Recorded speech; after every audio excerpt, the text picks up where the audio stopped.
প্রিয় শিক্ষার্থীরা, আশা করি তোমরা সকলে ভালো আছো। সকলকে শুভেচ্ছা জানিয়ে আমরা এবারের বিষয়টি আলোচনা শুরু করছি। আমাদের এবারের বিষয়টি হলো নবম ও দশম শ্রেণীর গণিত বইয়ের 9 নম্বর যে প্রশ্নটি রয়েছে, প্রমাণ করো যে প্রতিটি সংখ্যা অমূলক।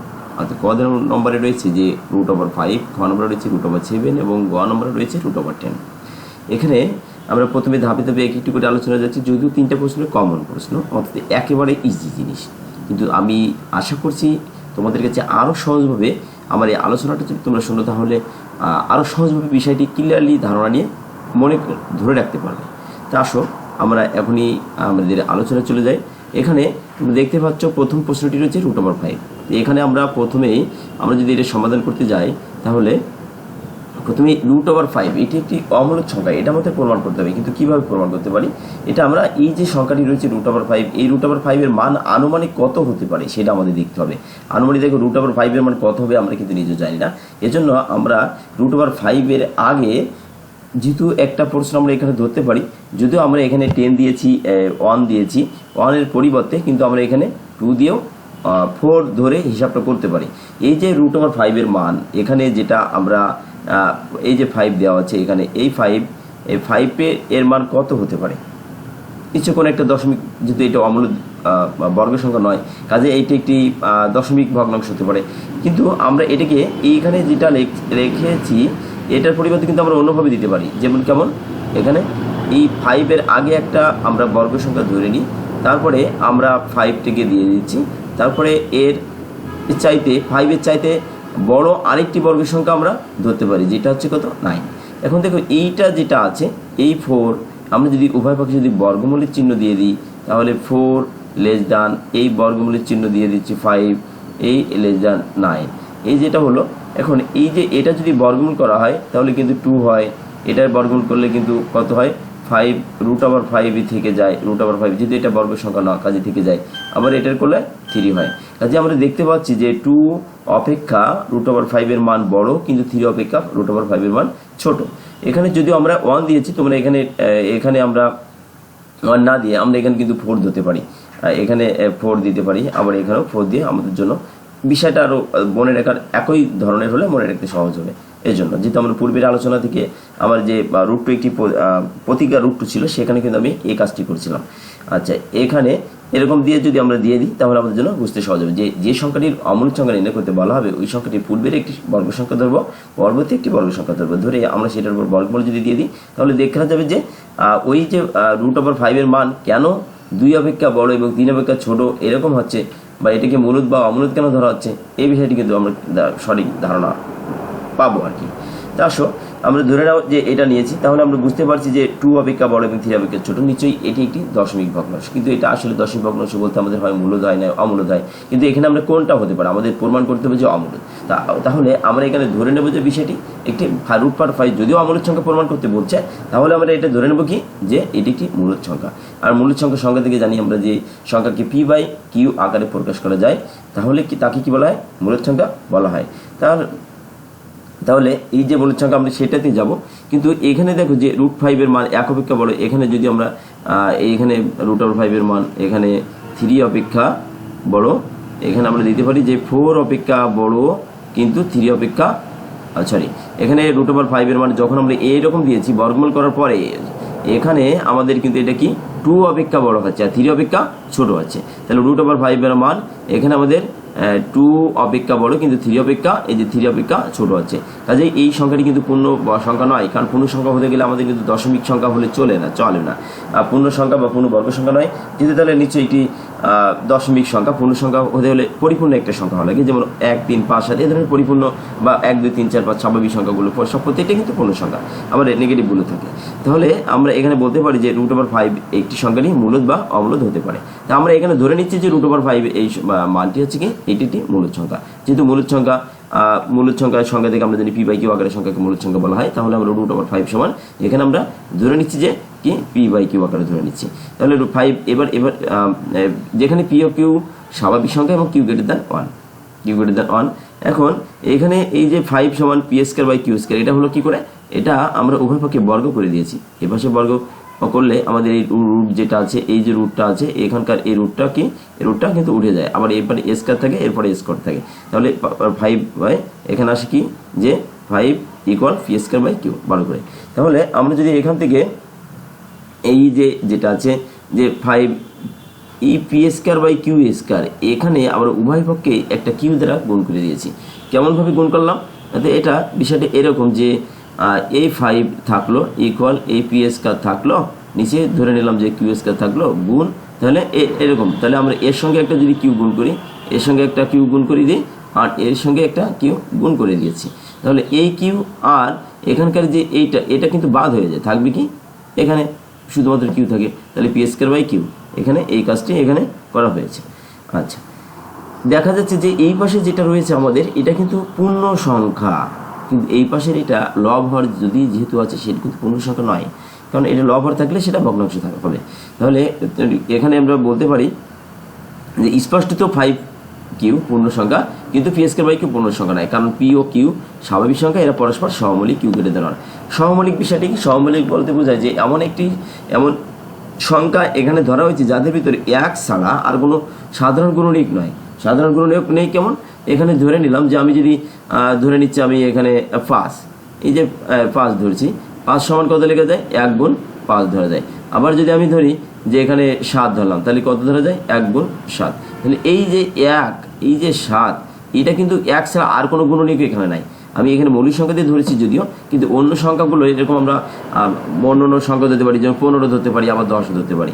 এখানে 15 আর 10 এটা কিন্তু সমমৌলিক হবে না। এখানে যদি 15 দিই, তাহলে দেখো 3 গুণ কত হয়? 5 হয়। আবার কত হয়?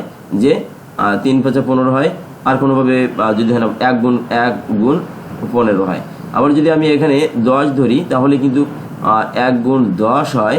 আবার এখানে 2 গুণ 5 হয়। এখানে যেহেতু এই 5, আবার এখানে কিন্তু এই 5 মিল আছে, এখানে 1 মিল আছে, এটাও কিন্তু 1 মিল আছে।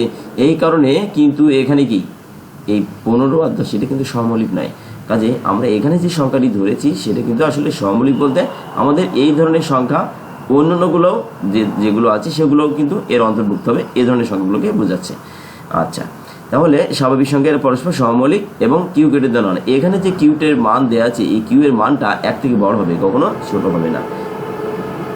আচ্ছা, এবার তাহলে এই 5 Q naught equal P square by Q, যেহেতু এ পাশে আমাদের পূর্ণ সংখ্যা বলছে, আমাদের এ পাশে কি বলছিল? পূর্ণ সংখ্যা। এ পাশে একটা পূর্ণ সংখ্যা এ, আর এ পাশে কি? ভগ্নাংশ সংখ্যা। তাহলে এ পাশে পূর্ণ সংখ্যা, এক পাশে ভগ্নাংশ সংখ্যা। আসলে দুটো তো দুই পাশে দুই রকম হয়, এর জন্য আমাদের এটা কিন্তু সমান হয় না কখনোই। তাহলে আমরা বলতে পারি এটা এই যে 5, এইটা এই সমান হতে পারে না, √5 এটা সমান হতে পারে না।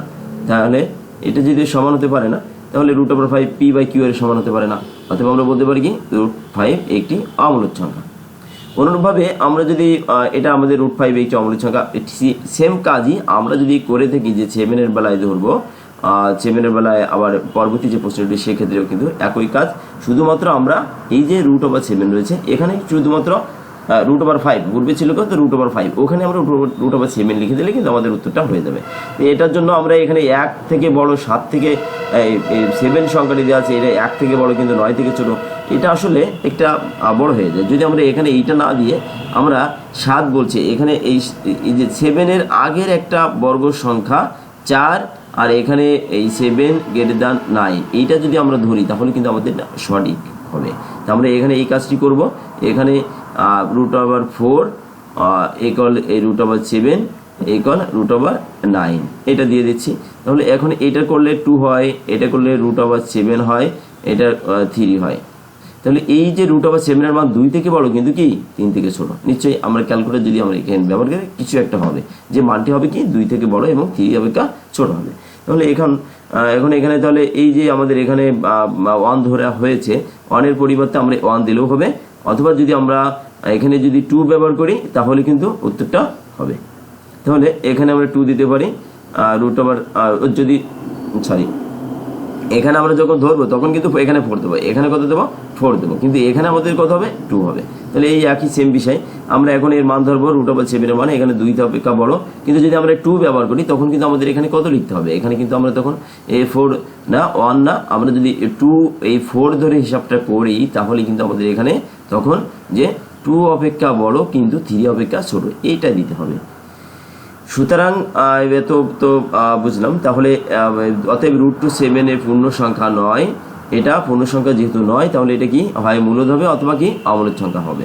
যদি মূলদ হয় তবে কি হবে, আমাদের সেম বিষয় যে যদি এটা মূলদ সংখ্যা হয় কোনটা, যদি আমাদের এই জায়গায় সেটা এখানে একটু মিস্টেক হয়েছে যে √7 যদি মূলদ সংখ্যা হয়, √7 যদি মূলদ সংখ্যা হয় তবে মনে করি √7 = p/q, যেহেতু আমাদের এই সেম বিষয় তো এই জন্য এটা হয়েছে। আচ্ছা, √7 = p²/q, এটা বর করে, আচ্ছা উভয় ভাগে বর করে দেওয়া হয়েছে, যদি পূর্বের যে আলোচনা সেটাই 7q p²/q উভয় ভাগে q দ্বারা গুণ করা হয়েছে। যদি q দ্বারা গুণ করে যদি এটা মনে না থাকে তাহলে এটা মনে করা যায় যে এই নিচের যে লব হওয়ার আকারে যে q p²/q² আছে, এই p²/q অর্থাৎ 7 = p²/q², এখান থেকে আমরা একটা q কিন্তু এখানে নিতে পারি। অর্থাৎ বিষয়টা এরকম যে 7q = p²/q। যেহেতু আমরা এই পক্ষান্তর যদি করা হয় তাহলে গুণ থাকলে কি হয়, ভাগ হয়, ভাগ থাকলে গুণ হয়। তাহলে আমাদের নিচে যেহেতু আছে তাহলে ভাগ আকার আছে, তাহলে যদি আমরা পক্ষান্তর করি তাহলে গুণ আকার ধারণ করে, এইটাও হবে। স্পষ্টত 7q পূর্ণ সংখ্যা কিন্তু p²/q পূর্ণ সংখ্যা নয়, কারণ p ও q স্বাভাবিক সংখ্যা, এরা পরস্পর সহমূলে q > 1। যেহেতু তাহলে 7q নট p²/q, যদি এক পাশে পূর্ণ সংখ্যা অন্য পাশে কি হচ্ছে, অন্য পাশে আমাদের এটা ভগ্নাংশ আছে, এই জন্য এটা সমান হতে পারে না। তাহলে এটা নট ইকুয়াল p²/q² হবে, এটা √7 দিয়ে দিচ্ছে। এই যেহেতু এই পাশের স্কয়ারটা ওই পাশে যদি নিয়ে যাওয়া হয় তাহলে শুধুমাত্র 7 এই বর্গমূলটা ধারণ করে, আর √7 একটি অমূলদ সংখ্যা। যেহেতু এটা আমাদের মূলদ সংখ্যা হচ্ছে না, কাজেই আমরা এটিকে অমূলদ সংখ্যা বলে দিচ্ছি। পরবর্তী নম্বর প্রশ্ন হচ্ছে 10। এটাও যদি আমরা বুঝতে পারছি যে এটা কি √10, এটা একটি অমূলদ সংখ্যা। তারপরে কেন অমূলদ সংখ্যা হবে সেটা আমাদের ধরতে গেলে আমরা এই সেম বিষয়ে কাজ করব। এই যে √10 এর মান কত হবে, √10 এর মান এরকম হতে পারে যে √10 এর মান আমাদের পূর্বের 10 এর আগে 9 আছে, 9 একটা বর্গ সংখ্যা, আমরা এখানে 9 দিতে পারি। এর মান আবার এই 9 অর্থাৎ 10 জিনিসটা, 10 যে সংখ্যাটা রয়েছে এটা কিন্তু 9 থেকে বড়, আবার কি এটা আবার আমাদের 10-এর ঊর্ধ্বে একটি বর্গ সংখ্যা ধরি যেটা 16 হয় বর্গ সংখ্যা। তাহলে এইটা যদি বর্গমূল করা হয় তাহলে 9, এটার বর্গমূল করলে 10, এটার বর্গমূল করলে 16, এটা তাহলে এটা হয়, এখানে হবে 3, এখানে শুধুমাত্র 10 √10 এর একটা দশমিক মান আসে, এখানে 4 হয়। তাহলে আমরা বুঝতে পারছি যে √10 এর যে মানটা হবে সেটা কিন্তু অবশ্যই 3 চাইতে বড় হবে এবং 4 এর চাইতে ছোট হবে, এর মাঝামাঝি কোনো একটি মান আমরা পাবো। তাহলে এখন আমরা এখানে যদি ধরেছি 1 ধরেছি, 1 না ধরে আমরা এই 1 ধরে নিয়ে যদি করি তাহলে হবে। আবার যদি আমরা এখানে 9 ধরে নিই তাহলে কিন্তু হবে, আমরা 9 দিলেও হবে, 1 ধরলেও হবে। তো আমরা দুটোই কাজ করতে পারি। 9 যদি বর্গমূল করলে এখানে আমাদের 3 হবে, তাহলে 3 অপেক্ষা বড় এবং 4 থেকে ছোট হবে এটা। তো যখন আমরা 9 ধরবো তখন এখানে আমাদের দিতে হবে যে এর মান 3 অপেক্ষা বড় কিন্তু 4 অপেক্ষা ছোট। অর্থাৎ 2√10 পূর্ণ সংখ্যা নয়, তাহলে √10 মূলদ বা অমূলদ সংখ্যা হতে পারে। সেম বিষয়, তাহলে √10 মূলদ বা অমূলদ সংখ্যা হতে পারে। যদি √10 মূলদ সংখ্যা হয় তাহলে ধরি যে p/q, p ও q স্বাভাবিক সংখ্যা এবং q > 1। এই সেম ভাবে আমরা যেহেতু 10 নিয়ে কাজটা করছি তাহলে এখানে আমাদের একটু মিস্টেক হয়েছে যে এখানে আসলে 10 হবে এই 10 = p²/q² বর্গ করে, অর্থাৎ 10q আমরা এই পাশে উভয় পক্ষকে q দ্বারা গুণ করে দিয়েছি। তাহলে স্পষ্টত এই পাশে যে বিষয়টা রয়েছে এটা কিন্তু আসলে একটা পূর্ণ সংখ্যা, কিন্তু এই পাশে যেটা রয়েছে এটা কিন্তু লব হর আকারে রয়েছে, এই জন্য আমাদের এটা কি এটা ভগ্নাংশ সংখ্যা। সেটা বলা হচ্ছে যে স্পষ্টত এত একটি পূর্ণ সংখ্যা কিন্তু p²/q পূর্ণ সংখ্যা নয়, কারণ p ও q স্বাভাবিক সংখ্যা, p ও q হচ্ছে কি স্বাভাবিক সংখ্যা, এরা পরস্পর সহমূলে q > 1। আচ্ছা, তাহলে 10q not equal p²/q, 10 equal p²/q²। উভয় আমরা যদি এটার সমান হতে পারে না। আমরা যদি এইটা √10কে আমরা p/q ধরেছিলাম √10কে, এই জন্য এইটা যদি সমান হতে পারে না তাহলে এটাও কি সমান হতে পারে না। কাজে এটা কখনো এই p/q যেহেতু হতে পারছে না, অর্থাৎ p/q যদি হতো তাহলে কিন্তু মূলদ সংখ্যা হতো, যেহেতু p/q এর সমান হতে পারছে না তাহলে এটি কি হবে একটা অমূলদ সংখ্যা হবে। তাহলে আমাদের আজকের আলোচনা ছিল এই পর্যন্তই। আমরা আশা করছি এই সামান্যতম ধারণা যেটুকু পাচ্ছ এর মধ্যে কিছুটা উপকৃত হলেও হবে। আমাদের আগামী দিনের যে বিষয়টি রয়েছে আগামী টপিকসটি দেখার আমন্ত্রণ জানিয়ে আমাদের এই ভিডিওটি এখানে শেষ করছি। আমাদের চ্যানেলটি সাবস্ক্রাইব করার অনুরোধ রইল প্রত্যেককে। ধন্যবাদ সকলকে।